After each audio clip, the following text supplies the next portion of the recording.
यति राम्रो सोच भएका मानिस पनि हुँदो रहेछन् यो दुनियाँमा। आफ्नै बुढीलाई परपुरुषसँग भेट्दाखेरि पनि फुलमाला सहित विदाई कार्यक्रम।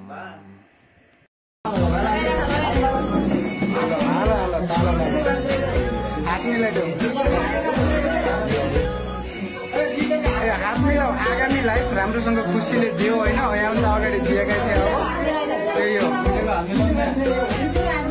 मिलाऊ मिलाऊ मिलाऊ, हात मिलाऊ।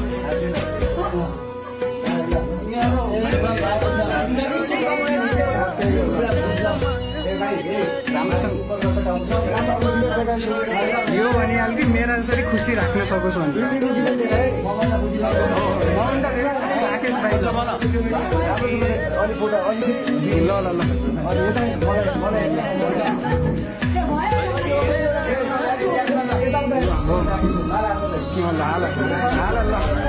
जार्ले यो ल गऱ्यो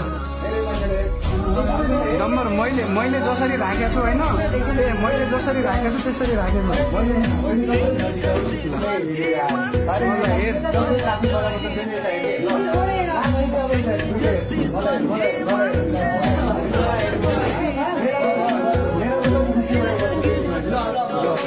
ताली हाल्नु भयो, यहाँ सक्यो। अब हाम्रो बिचमा केही छैन है भन्ने